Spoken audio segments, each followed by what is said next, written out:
Atos capítulo 15, eu não tenho um texto base, porque se eu tivesse um texto base, seria Atos 15, o capítulo todo, mas nós não vamos ler o capítulo todo, né? Por isso, eu vou pedir apenas que os irmãos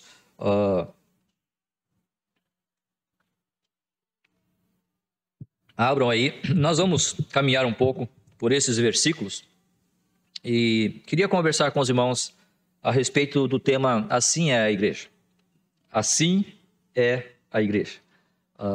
Quando nós olhamos ou pensamos na igreja primitiva, nós entendemos e vemos aquelas situações em que Deus estava usando os discípulos, apóstolos, melhor dizendo, para realizar sinais, maravilhas e conversões que aconteciam e de fato aconteciam, não é? E isso é uma verdade. Mas a igreja não era só isso, né? A igreja não era só essas coisas. E às vezes nós temos a ideia de que a igreja e chegamos talvez naquela igreja, né? Nós vamos visitar aquela igreja e pensamos, né? Mas que povo abençoado, né? Que povo maravilhoso, parece que povo não tem pecado, né? Povo tudo santo, né? Aí você começa a conviver, você começa a perceber, né? Que até o pastor tem problemas, né? Até o pastor tem pecados, que coisa, né? E aí, mas é a realidade, é a realidade da vida.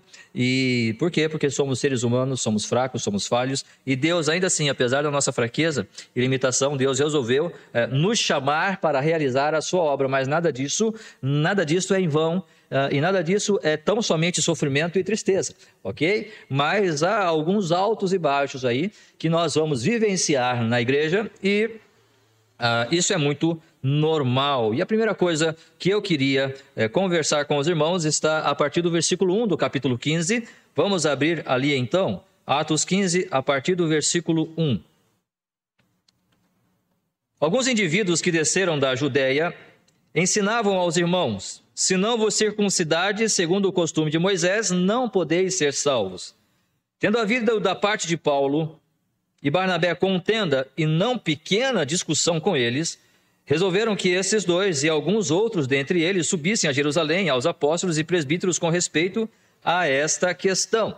Paulo e Barnabé, então, fizeram a sua primeira viagem missionária, e dentro de tantas coisas que aconteceram, que nós até falamos algumas questões sobre essas nas conversas passadas, nós percebemos ali quantas coisas Deus fez a esses irmãos. Então eles chegam até a igreja de Antioquia, a igreja que os envia, né? Aquela igreja que leva eles, ou seja, que autentica o chamado desses dois homens para realizar aquela primeira viagem missionária.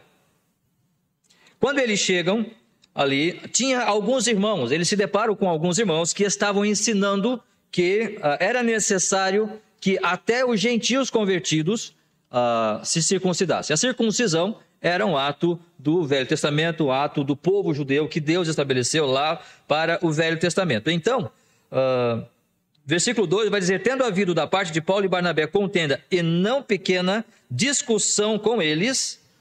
O que aconteceu aqui? Não pequena discussão. Na igreja, e assim é a igreja, nós somos formados de pessoas. Já diz Nelson Rodrigues, né, um dos nossos cronistas, ou talvez o cronista mais famoso aí, com a sua visão um pouco particular dele com relação à vida, às coisas, ele vai dizer o seguinte: a unanimidade, toda a unanimidade é burra. Se não houver divergências entre nós seres humanos, alguma coisa está errada. Se não houver alguma diferença de pensamento, é porque nós estamos sendo conduzidos de alguma forma meramente totalitária, ok? Alguém está nos induzindo a tomar aquela posição, alguém está apenas usando alguma ferramenta, seja ela lícita ou não, seja ela intelectual, psicológica ou não, não sei, mas usando algum fator para que todos sigam naquela mesma direção. E não é assim que funciona. Porque eu vejo a vida de uma forma, você vê a vida de outra forma, eu tenho a visão daquela situação de uma maneira e você tem a visão de outra maneira daquela mesma situação, daquela mesma circunstância, daquele mesmo ocorrido, daquela mesma pessoa. Aquela pessoa falou algo para mim, mas para mim soa de uma maneira e para você vai soar de maneira completamente diferente, porque nós somos seres humanos diferentes. Ok? A grande questão, então, é que eles estavam discutindo não apenas acerca de assuntos pessoais, particulares, corriqueiros, rotineiros, seculares, não. Eles estavam falando a respeito de doutrinas básicas, doutrinas bíblicas. E aí, não houve pouca discussão. E é normal que isso aconteça, porque Deus, na sua multiforme sabedoria, como vai dizer em Efésios capítulo 3, versículo 10, Ele nos dá essa liberdade exatamente para que nós possamos conversar a respeito do que é melhor, a respeito daquilo que nós podemos fazer para melhor glorificarmos a Deus e servirmos a Ele na igreja. Mas aqui nós vamos ver uma diferença entre esse grupo de pessoas e Paulo e Barnabé. Nós não podemos negligenciar o fato de que aqueles irmãos que estavam exigindo que os gentios também se circuncidassem, ou seja, que os gentios também observassem o costume judeu, por que eles estavam pedindo isso? É simples, há as suas razões. Porque o judeu estava vindo de uma religião fechada, restrita nas suas ordenanças, nas suas orientações. Então é circuncisão, todas as festas os judeus deveriam observar, todos os preceitos, né, de sacrifícios, da vida familiar, o marido e a esposa, os filhos. Então havia uma coisa muito regrada para o judeu. E eles estavam trazendo esta ideia também para o cristianismo, porque o cristianismo procede do judaísmo, não é? Cristo veio dos judeus. Logo, é normal que o judeu faça essa ligação entre judaísmo e cristianismo e tenha o cristianismo para si. Mesmo depois de ele ter recebido a Cristo como seu Salvador, ele vai entender que o judaísmo é uma perna ou um braço do judaísmo, né? O cristianismo é uma perna, algo que procede do judaísmo. Logo, tem que trazer consigo também todas as regras, todas as normas, todas as restrições que dizia respeito ao judaísmo. Só que quem estava sendo inserido agora no cristianismo não eram os judeus, mas sim os gentios, com todo o seu paganismo, com toda a sua liberalidade, com toda a sua imoralidade até. E os judeus ficavam abismados com a maneira como os gentios se portavam. Lembram quando Paulo escreve para a carta aos Coríntios? Nem mesmo entre os incrédulos pode observar coisa tal como acontece com vocês. Por quê? Por que estava acontecendo na igreja? Porque era normal que aquilo estivesse acontecendo também lá no mundo, entre os incrédulos.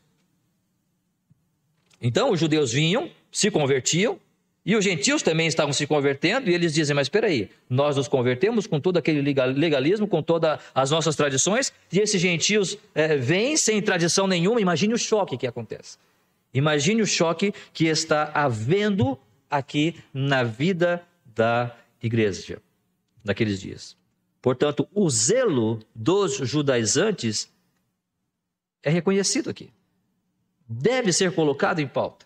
Deve ser colocado aqui em evidência que eles estavam lutando, brigando, sim, para que o cristianismo não se tornasse uma coisa, como eu posso dizer, imoral. Não é? Uma coisa licenciosa, qualquer um faz o que quer e todo mundo é crente. Ainda bem que nós não temos mais isso hoje, né? Graças a Deus. Que isso não acontece mais nos nossos dias. É claro que acontece. Então, do versículo 1 ao 3, nós percebemos, em primeiro lugar, essa divergência. Isso pode acontecer entre nós, irmãos. Isso pode acontecer ainda hoje na vida da igreja. A divergência, ela é boa, não é? A divergência de pensamentos, ela é salutar para o nosso crescimento, para o nosso desenvolvimento, porque quando eu percebo que você pensa diferente de mim, eu tenho que encontrar argumentos melhores para colocar o meu pensamento, e você também, quando percebe que eu não estou simplesmente observando ou aceitando a sua ideia, você vai se armar de mais argumentos, até o ponto de que alguém vai dizer, bom, eu não tenho mais ferramenta, eu não tenho mais armas, não tenho mais argumento, então eu tenho que ceder a sua ideia, o seu argumento é melhor do que o meu, não é? Dessa forma, isso nos faz crescer, isso nos faz desenvolver, pelo menos intelectualmente. Pelo menos no que diz respeito ao nosso conhecimento sobre determinadas coisas. E isso também vai trabalhar na nossa vida espiritual. Isso também vai trabalhar na nossa dependência de Deus. Porque se nós temos uma divergência, eu divirjo de você num determinado assunto, a quem nós devemos recorrer então? Senhor, dá-nos a tua graça. Eu não sei o que dizer. Eu sei que talvez eu estou certo, mas agora é só o Senhor que vai mostrar isso. Ou talvez eu esteja errado. E a tua graça vai nos mostrar e vai nos dizer, e então eu vou crescer para dizer, irmão, você está certo. Ou então eu vou crescer para dizer, não te falei? Não é? Mas falar isso com amor, não é? Falar isso com carinho, falar isso com respeito, para dizer, olha, eu disse, não é? Que era assim o correto. Mas muitas vezes, para que isso aconteça, é necessário o tempo. O tempo para nós entendermos e dizer, e mostrar, e compreender O que é que Deus realmente está querendo? Qual é a vontade dele? A divergência, isso vai acontecer entre nós. Isto é a igreja. A igreja funciona assim. Não é um lugar onde todos vão pensar de maneira unânime, não tem como. Né? Porque se até na igreja primitiva, naqueles dias, estava acontecendo todas essas situações, quem dirá nos nossos dias? E aqueles irmãos buscaram resoluções. Assim a igreja, não só em divergências e atritos, mas a igreja também ela vai se mostrar nas resoluções para essas divergências. Ela não vai apenas se acomodar no sentido de que, olha, que legal, nós temos atritos, temos divergências, então estamos vivos. Não. Qual é a solução para isso? Tem que ter um ponto comum. Tem que ter um ponto onde Deus será glorificado. A coisa aqui não é que o meu pensamento está certo, o seu está errado e vivemos felizes para sempre. Não é assim. Na medida do possível, é necessário que nós estejamos buscando a solução para essas ideias contrárias. E eles fazem isso. No versículo 3, então, versículo 2. Resolveram, na parte B do versículo, resolveram que esses dois e alguns outros presbíteros, com respeito a esta questão, subissem a Jerusalém aos apóstolos e aos presbíteros com respeito a esta questão. Enviados, pois, e até certo ponto acompanhados pela igreja, perceba que eles vão até Jerusalém, que não é uma viagem pequena, não é uma viagem curta. Eles buscam a resolução deste problema. Então a igreja de Antioquia envia Paulo e Barnabé até Jerusalém para juntos estarem conversando a respeito desse problema. Nós temos falado na escola dominical, irmãos, a respeito dos oficiais da igreja, ou seja, aqueles homens que Deus tem separado, né, para serem líderes na igreja. Efésios capítulo 4 vai falar que ele mesmo concedeu uns para apóstolos, outros para profetas, outros para evangelistas e outros para pastores, que são mestres. Mostrando que ali Deus mesmo, o Senhor Jesus Cristo, tem concedido dons aos homens para eles serem responsáveis por estas deliberações e pelo ensino daquilo que a palavra de Deus está falando e está ensinando para que a igreja possa se conduzir dentro dos preceitos do próprio Senhor Jesus Cristo. Mas percebam que eles não ficam somente entre eles, né? Nós temos aqui a nossa ideia, nós temos o nosso grupo, vamos ver o que os nossos irmãos lá em Jerusalém estão falando. Vamos ver o que os nossos irmãos, os nossos líderes também estão falando, qual que é a ideia deles lá em Jerusalém. Eles saem de Antioquia e fazem uma viagem até Jerusalém para buscar estas resoluções. No versículo 7 a 11, eles chegam em Jerusalém, então, eles viajam, chegando a Jerusalém, havendo grande debate, quem toma a palavra? Pedro. Se tem um homem que poderia falar a respeito do que Deus estava fazendo, de qual poderia ser a vontade de Deus a respeito desse assunto, este era Pedro. Lembram quando Pedro, lá em Atos capítulo 10, ele sai, ele tem aquela visão ali daquele lençol que descia com aqueles animais imundos, nós falamos sobre isso, né? Então Pedro é conduzido até a casa de Cornélio, aquele centurião romano, para chegar lá e pregar o evangelho e aquele homem e a sua família receber o Espírito Santo. Ninguém com mais autoridade do que Pedro para falar a respeito disso. Portanto, irmãos, quando há essas divergências, quando há atritos no que diz respeito ao nível das ideias, não é? O que nós temos é a experiência. Nós temos que buscar na experiência daqueles mais idosos, tanto é que a palavra no grego, né, para falar a respeito de um dos cargos, ou seja, de um dos termos para o cargo do pastor, é a palavra ancião. Muitas vezes você pode olhar na sua palavra, você vai ver o ancião. O ancião é exatamente aquela pessoa que tem experiência mediante a sua vida ministerial, a sua vida com Deus, a sua vida na igreja para orientar outros mais jovens. Não está dizendo apenas no que diz respeito à idade, mas está dizendo com relação à vida cristã. Então, aqueles que têm mais experiência têm esta condição para orientar aqueles mais novos. Tito também vai falar às mulheres idosas que elas devem também orientar as jovens sobre como ser boas donas de casa, como ser mães, como viver a vida como jovens cristãs que são. Portanto, Não é errado quando uma jovem quer participar do grupo de senhoras, né? Ou do grupo de mulheres da igreja. Não é errado, é salutar, né? Mas é claro também que as senhoras devem objetivar uma linguagem, uma programação para aquelas jovens também, porque ali aquela jovem está aprendendo a como servir ao Senhor, né? Como ser uma mulher cristã, olhando também os exemplos dessas senhoras, dessas irmãs mais idosas. Então, Pedro toma a palavra e do verso 7 ao 11... Pedro tomou a palavra e lhes disse: irmãos, vós sabeis que desde há muito Deus me escolheu dentre vós, para que por meio intermédio ouvissem os gentios a palavra do evangelho e crescem.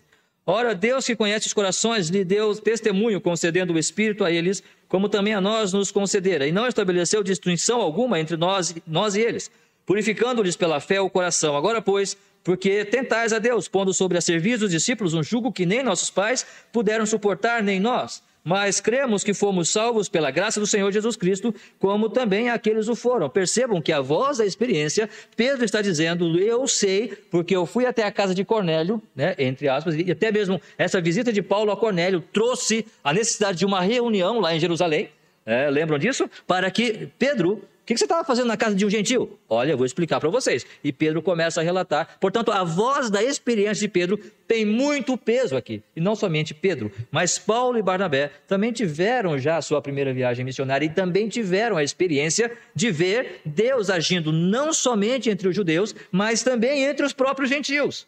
E Paulo e Barnabé, no versículo 12, diz: e toda a multidão silenciou, passou a ouvir a Barnabé e a Paulo, que contavam quantos sinais e prodígios Deus fizera por meio deles entre os gentios.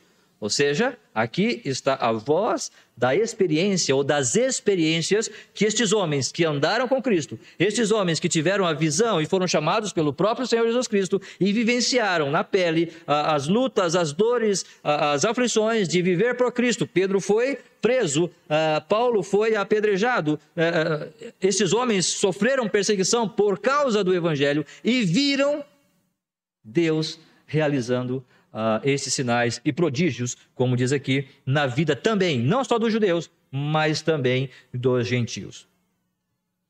Logo, irmãos, quando nós estamos na Igreja de Cristo, nós precisamos também observar, nos dias de hoje, a experiência daqueles que são mais velhos. Não é somente ficar entre nós, mas quantos de vocês, com certeza, têm buscado? Imagine se toda a orientação de vocês viesse do pastor Márcio Agostinho, não é? Eu acho que ia ser bem limitado o negócio. Mas graças a Deus que nós buscamos outros homens de Deus, homens comprovadamente de Deus, que escrevem os seus livros, têm os seus tratados, têm os seus artigos e de forma muito clara têm colocado as suas pregações, também as suas orientações para a igreja com relação às doutrinas cristãs. Quão salutar não é? Quando estávamos falando também na escola dominical, irmãos que estão estudando sobre os atributos de Deus, ok? Esse mesmo, Alexandre?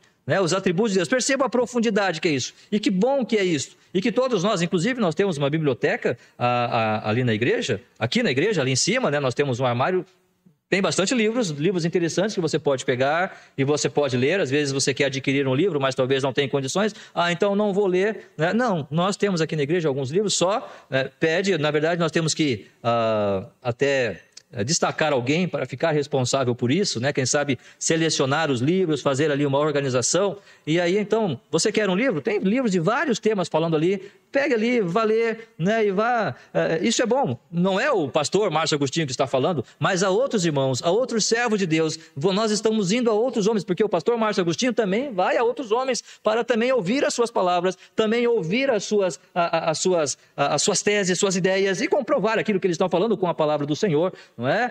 Para que nós possamos nos edificar. E se tiver algum conflito pessoal, se tiver alguma divergência entre eu mesmo, interna que seja, Deus, na sua palavra, pode nos orientar através da vida desses irmãos, a começar na igreja, mas também indo nós para outros irmãos, para outros tratados, outros livros, vidas de homens que Deus está usando. Eu gosto muito de ler John MacArthur. Eu gosto muito da maneira como ele coloca, da maneira como ele se expressa. Para mim é muito clara, talvez você goste de outro, mas John MacArthur para mim é um dos nossos profetas do nosso tempo, né? Contemporâneos. Dessa forma, façamos isso. Estejamos crescendo nessas doutrinas para que nós estejamos mesmo desenvolvendo através da experiência de outros homens. Mas, irmãos, a experiência tem o seu valor, é claro que tem. Mas nós não podemos resolver um conflito baseado apenas no que Pedro disse, ou apenas no que Paulo e Barnabé falaram. É necessário que a palavra seja o fiel da balança. É necessário que a palavra seja aquele fator que está determinando mesmo o que é a verdade, qual é o ponto que nós queremos chegar e qual é o ponto que nós queremos defender. Portanto, aqui, depois de ter exposto Pedro a sua explanação e Paulo e Barnabé também, no versículo 13, depois que eles terminaram, falou Tiago dizendo: irmãos, atentai nas minhas palavras. Expôs Simão como Deus primeiramente visitou os gentios, a fim de constituir dentre eles um povo para o seu nome. Confere com isto as palavras dos profetas, como está escrito: cumpridas essas coisas, voltarei e reedificarei o tabernáculo caído de Davi, e levantando-o de suas ruínas, restaurá-lo-ei, para que os demais homens busquem o Senhor, e também todos os gentios sobre os quais tem sido invocado o meu nome, diz o Senhor, que faz estas coisas conhecidas desde século. Ou seja, todas as experiências que nós temos, elas devem corroborar com uma doutrina bíblica. O que Tiago está fazendo? Ele está citando agora, ok, Pedro falou, ok, Paulo e Barnabé falaram, mas agora nós vamos para a palavra. O que a palavra de Deus nos diz? Porque se a Bíblia, as Sagradas Escrituras, não tivessem nada para falar a respeito disso, e judeus tinham que ficar do lado e gentios ficar de outro, acabou a conversa. As suas experiências são muito bonitas, são muito interessantes, mas fica só na experiência. Porque o que nós temos que fazer é realmente observar o que a palavra do Senhor diz. E Tiago, então, cita um dos profetas menores, Amós, e ele, então, expõe aqui esta verdade, e mostrando que já lá entre os profetas já era falado o fato de que os gentios também seriam trazidos para a salvação, para ouvir do evangelho e nele também crer. Um outro texto ainda dos profetas menores, Zacarias, capítulo 8, de 20 a 23, Zacarias, o penúltimo livro do Velho Testamento.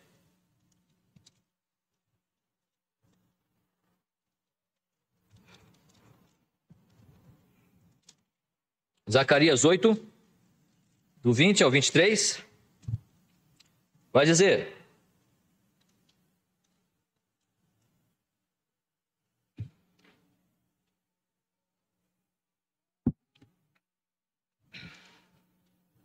assim diz o Senhor dos Exércitos, ainda sucederá que virão povos e habitantes de muitas cidades, e os habitantes de uma cidade irão a outra dizendo: vamos depressa suplicar o favor do Senhor e buscar ao Senhor dos Exércitos, e eu também irei. Virão muitos povos e poderosas nações buscar em Jerusalém ao Senhor dos Exércitos e suplicar o favor do Senhor.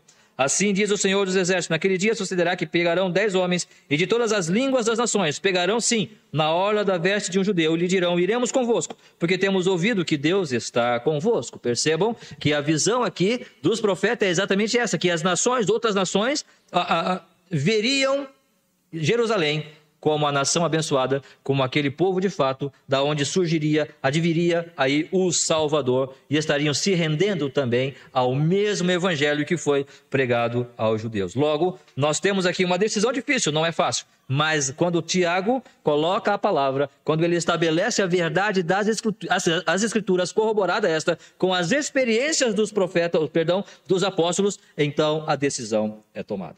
Ok? E fica então a palavra de Pedro, não é? Qual é a palavra? Cremos que fomos salvos pela graça do Senhor Jesus Cristo, como também aqueles o foram. Versículo 11 do capítulo 15. Todos nós, sendo judeus ou gentios, todos nós fomos salvos pela graça. Esse entendimento veio pelas experiências daqueles homens, mas veio principalmente pela revelação da palavra, que com certeza o Espírito Santo já estava trabalhando na vida daqueles homens, na vida de Tiago, na vida de Pedro, na vida de Paulo e Barnabé, e também daquele grupo que estava ali, trazendo essa discussão para a agenda da reunião da igreja, e se decidiu que os gentios deveriam ser deixados sem ser questionados na sua cultura e não ser obrigados a se circuncidarem ou observar eles a observação de fato do judaísmo pelos gentios, não é? Mas para que isso tivesse acontecido, irmãos, então nós chegamos aqui às situações que acontecem na igreja. Este é o quadro da igreja, é isso que é a igreja. Nós temos divergências e atritos, isso é normal, Mas nós temos resoluções, porque Deus, na sua palavra, quer que essas resoluções sejam praticadas e experimentadas por nós, pela sua igreja. E essas resoluções, elas vêm através das experiências que nós temos, porque cada um tem a sua experiência, e Deus mesmo vai promover isso a cada dia, não é? Mas vem especialmente pela palavra do Senhor. Portanto, é necessário que nós estejamos abertos a ouvir, não só a experiência, mas também aquilo que Deus, na sua palavra, quer falar a cada um de nós para o exercício da vida cristã, principalmente quando estamos reunidos ou quando trata de coisas da qual toda a igreja está envolvida. Mas para isso, irmãos, é necessário que haja disposição. A disposição é necessária. No capítulo 15, nós vamos ler ali, voltando ali ao capítulo 2 e 3, tendo havido da parte de Paulo e Barnabé contenda com esses irmãos, não pequena discussão, resolveram que esses dois, quem resolveu, nós não sabemos, mas entendemos que a igreja resolveu, que esses dois, Paulo e Barnabé, subissem a Jerusalém, não é? Então, Paulo e Barnabé, dois irmãos, dois líderes, dois missionários, deveriam ir até Jerusalém para encabeçarem esta comissão para resolver o problema. Mas só Paulo e Barnabé? Não. E enviados, pois, até certo ponto, acompanhados pela igreja. Eu não sei se esse até certo ponto diz respeito aqui a um grupo de pessoas acompanhou Paulo e Barnabé até Jerusalém, ou a igreja, imagine só, uma ruma de gente, né? Saindo de Antioquia, indo a pé até Jerusalém. Eita, imagina que situação. Imagine se, olha, nós temos que ir lá para Jaraguá do Sul agora para conversar lá com o pastor, né? O pastor José Soares que está lá em Jaraguá do Sul. Vamos lá conversar com ele. Ainda que Jaraguá é perto, né? Mas vamos lá para conversar com ele sobre uma situação que a gente quer. Imagine todos nós andando a pé. Não é de carro, não. Tem que ser a pé, porque naquele tempo era a pé, né? E vamos a pé daqui até lá. Pega 470 aí, sai canelando até Jaraguá do Sul. Imagine isso aí, que situação, né? Claro que hoje é impraticável isso, não vai acontecer, mas naqueles tempos era muito normal, era muito comum. Se foi a igreja toda, eu não sei, imagino que não, né? Mas eu imagino que esse até certo ponto diz respeito a um grupo da igreja, foi com eles. Um grupo de pessoas, um grupo de pessoas que representava ali a igreja, foi com aqueles irmãos Paulo e Barnabé para resolver esta questão. Imagine, irmão, se o povo de Israel, todo o povo, tivesse a mesma disposição que Moisés tinha para servir ao Senhor. Imagine se todo aquele povo tivesse a mesma resolução de fazer, de se engajar, de se envolver, de crescer, de compreender, de vestir a camisa da obra do Senhor, de chegar à terra prometida, de vencer os inimigos que lá estavam, aqueles que estavam possuindo aquela terra. Imagine se Moisés ou depois Josué tivessem a experiência de ter todo o povo com eles, sem murmuração nenhuma. Olha, eu vou enviar 10 espias lá, não é? Ou 12 espias, eu quero, e todos os 12 tivessem trazido relatório positivo. Olha, tem uns caras grandes lá, mas Deus vai destruir todos. Tem uns caras gigantes lá, mas com certeza, Josué, nós vamos destruir eles todos. Imagine se todo aquele povo tivesse um só pensamento. Se todos se engajassem. Não teria todas aqueles problemas que aconteceram. Pessoas morrendo, famílias sendo disciplinadas pelo Senhor de forma muito direta, perdendo as suas vidas ali por causa dessas divergências muitas vezes que há, e que não há muitas vezes a disposição para a resolução. Não é a disposição apenas dos apóstolos, não é só de Paulo e Barnabé. A igreja foi também, uma comissão foi enviada junto com eles para resolver o problema. E quando chegaram lá em Jerusalém, diz ali que, olha, enviados, pois, versículo 3, até certo ponto, acompanhados pela igreja, atravessaram as províncias da Fenícia e da Samaria e, narrando a conversão dos gentios, causaram grande alegria a todos os irmãos. Tendo eles chegado a Jerusalém, foram bem recebidos pela igreja, pelos apóstolos e pelos presbíteros, e relataram tudo o que Deus fizera com eles, ou seja, eles já estavam sendo recebidos ou sendo esperados pela igreja. Tanto a igreja de Antioquia quanto a igreja de Jerusalém, na figura dos apóstolos, como na figura da igreja como um todo, eles estavam envolvidos nessa ideia de resolver esse problema. Não era uma coisa só, aquele grupo lá está causando problema, deixa eles lá, vamos... Não, eles queriam fazer a coisa correta e entender que o ministério, a vida cristã, a doutrina cristã, ela é muito importante para as nossas vidas. Quando nós entendemos isso, como eu falei, por exemplo, dos livros, né, que nós temos, nós vamos crescer, nós vamos buscar aprender. Não é só o pastor, não é só o evangelista, não é só os líderes, todos nós queremos crescer. Eu quero ler, eu quero saber mais sobre o que é a justificação, o que é santificação. Com relação à vida de Cristo, nós somos tribulacionistas, nós somos milenistas, amilenistas, o que nós somos? Né? Então todos nós queremos crescer. E é por isso o valor da escola dominical.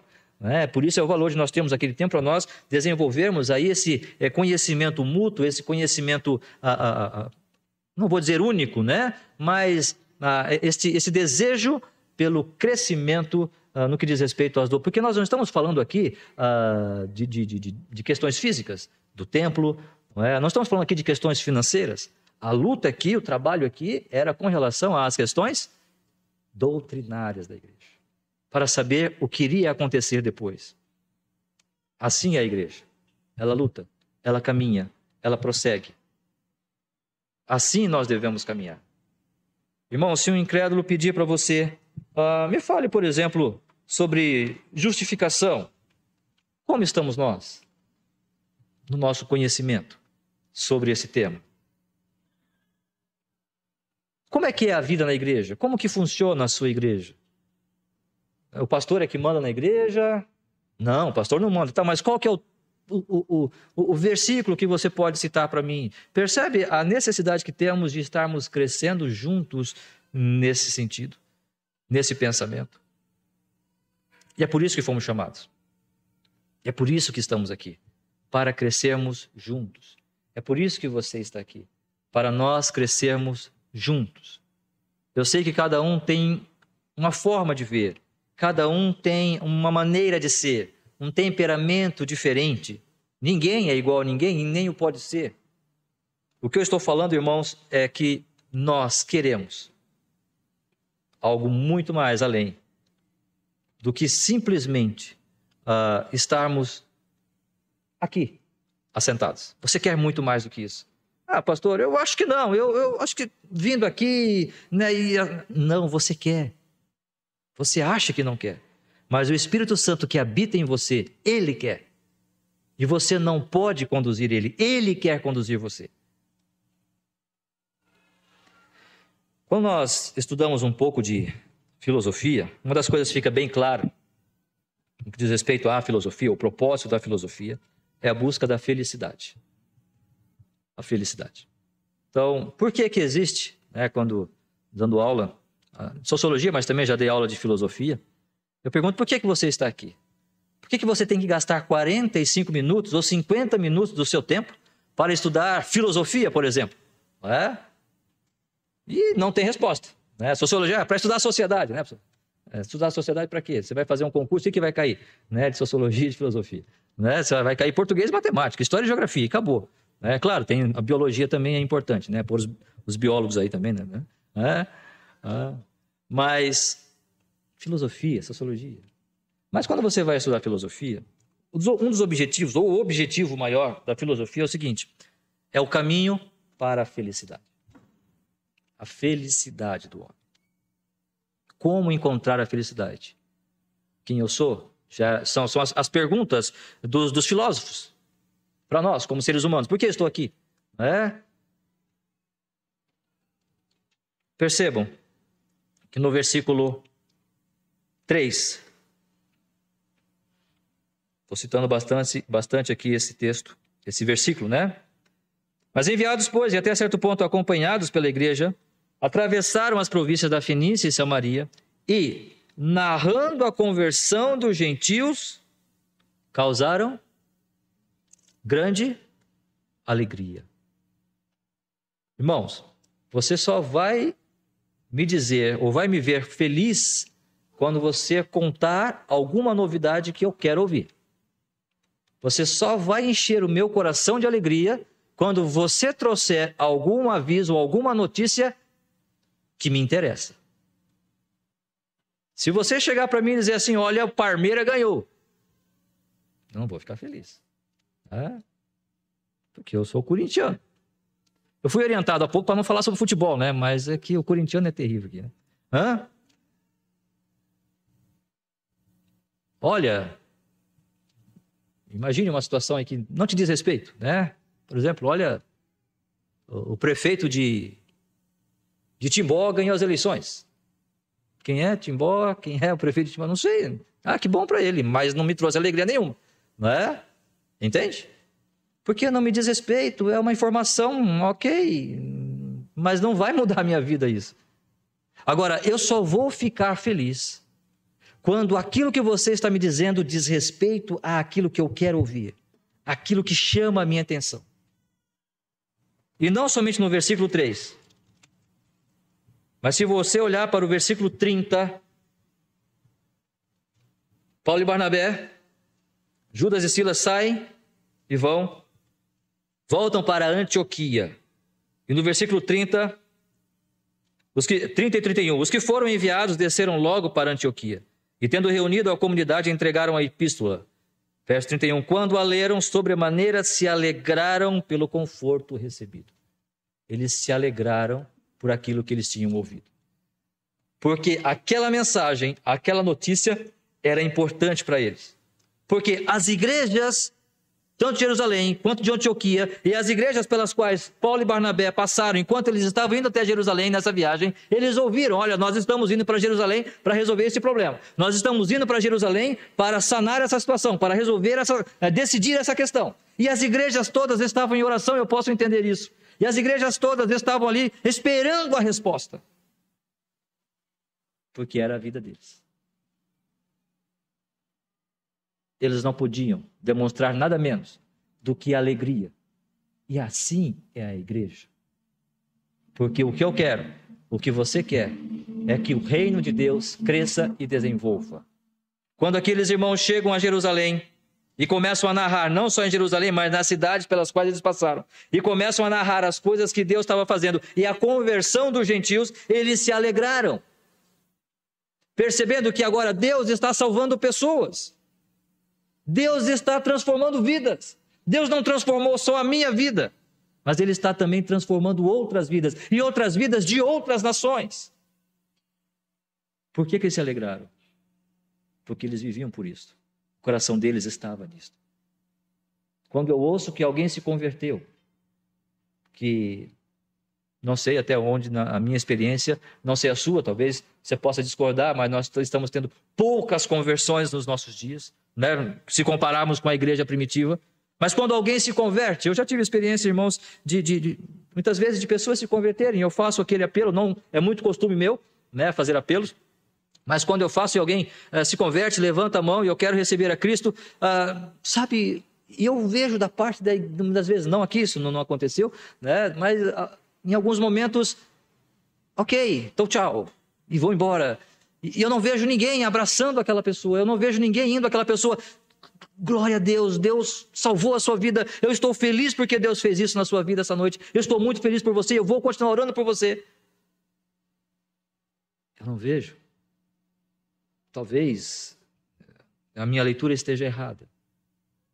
Mas percebam, quando lá em Lucas 15, 7, o Senhor Jesus Cristo diz, ou conversa com os seus, Ele vai dizer o seguinte,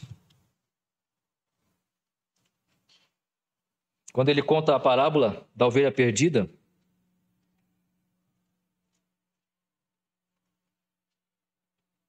e no final ele diz no versículo 7, digo-vos que assim haverá maior júbilo no céu por um pecador que se arrepende do que por 99 justos que não necessitam de arrependimento.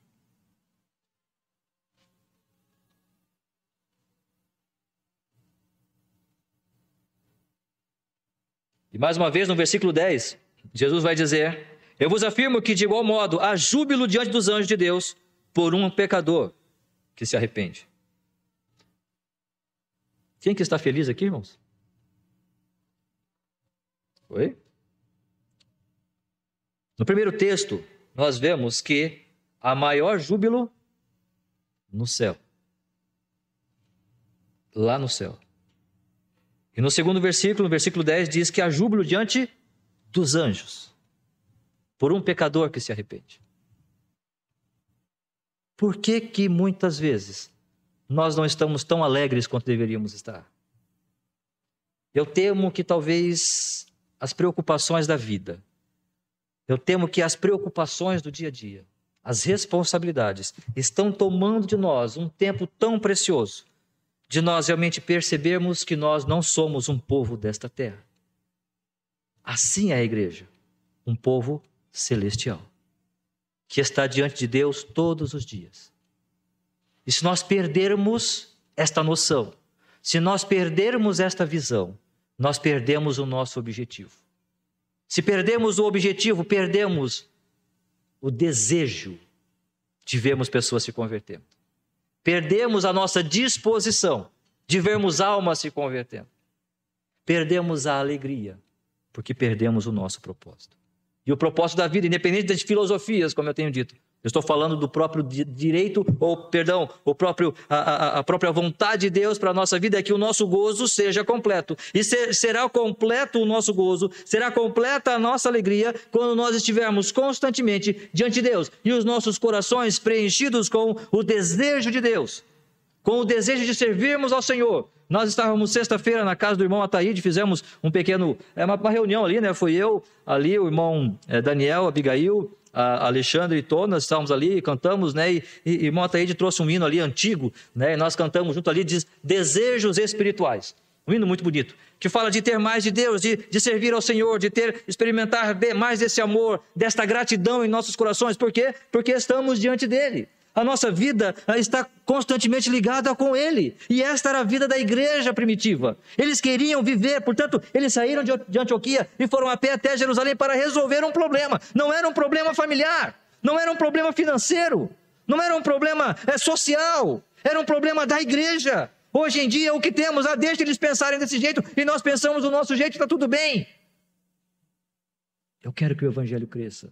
E eu vou andar quantos quilômetros tiver que andar para chegar lá, e Deus fale aos nossos corações. E quando aquela orientação chega, quando aquela resolução dos apóstolos chega, eles se alegraram quando eles narraram o fato dos gentios estarem se convertendo, eles ficaram felizes, e eles se alegraram também quando os apóstolos chegaram e trouxeram aquela decisão, e disseram, olha, a partir de hoje a resolução é essa, que ninguém mais vai obrigar o gentio a fazer o que é a obrigação do judeu. A menos que, claro, fica observada apenas a questão de não comer sangue, carne sufocada, observação de ídolos e relações sexuais ilícitas. Isso não pode, não é? Mas aqui ficou declarado que os gentios, eles são tão detentores da salvação em Cristo Jesus quanto os judeus. E eles se alegraram. Sabe por quê? Eu posso imaginar que, primeiro, pela resolução propriamente dita, né? Porque todo o trabalho, todo o tempo que gastaram, teve uma solução. E Deus falou ali. Posso imaginar que as igrejas estavam felizes também porque viram que a igreja de Jerusalém estava se preocupando com os gentios. Opa, nós fazemos parte da preocupação deles. Nós fazemos parte da oração deles. Isso é gostoso. Mas eles se alegraram, eu posso imaginar, que eles estavam sendo pressionados pelos judeus para fazer algo que não era da cultura deles. E por isso a alegria. Porque a religião, quando ela começa a se tornar um peso, eu preciso parar e dizer o que está acontecendo.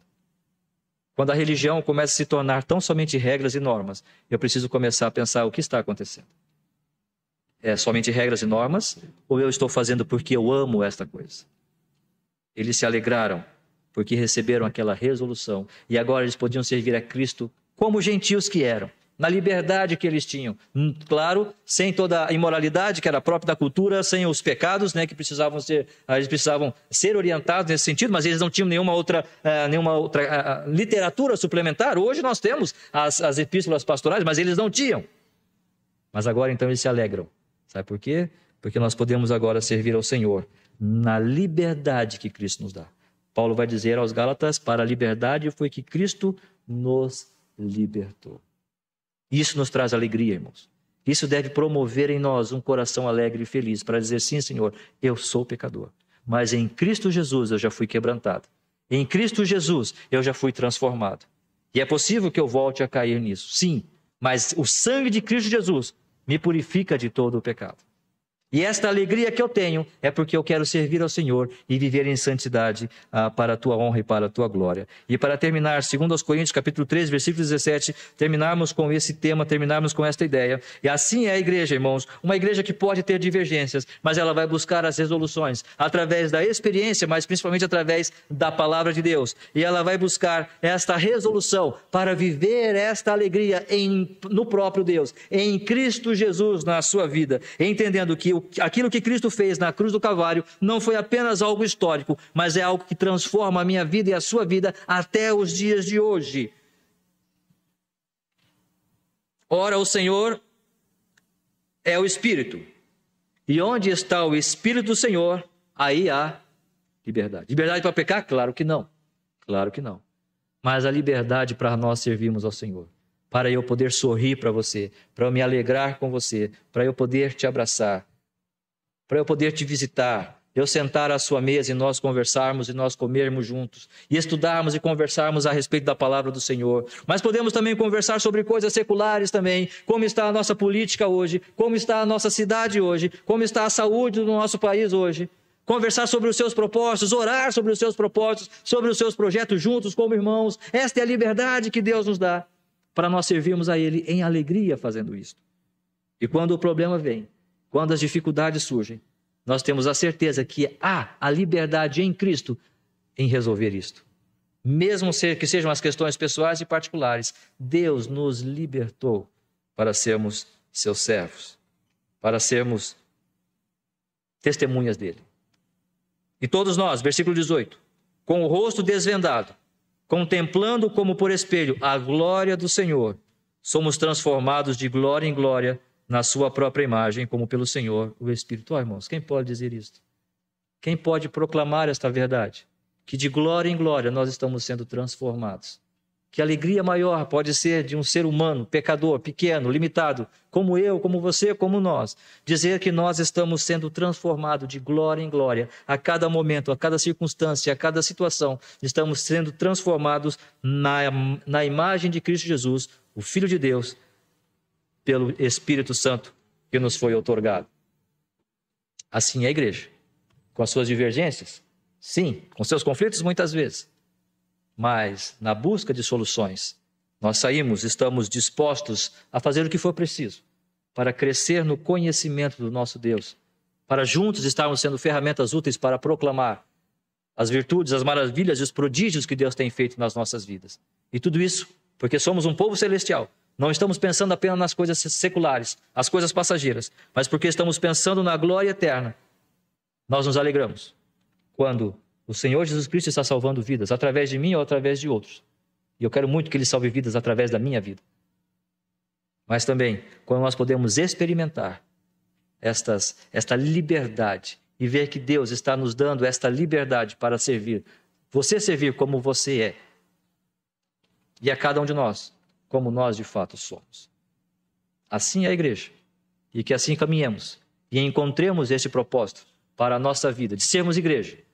Porque Deus nos constituiu reino, sacerdócio real para Ele mesmo. Um povo celestial que trabalha. Amanhã você tem responsabilidades, não é? Com a sua empresa, bater o cartão, não é? Marcar o ponto ali. Isso é vida, faz parte. Não tem como fugir disso. Mas ainda assim, reconhecer que Deus colocou você ali, aonde você está, para cumprir a vontade dEle e proclamar o reino dEle. Esta é a sua alegria? Se esta é a sua alegria, amém.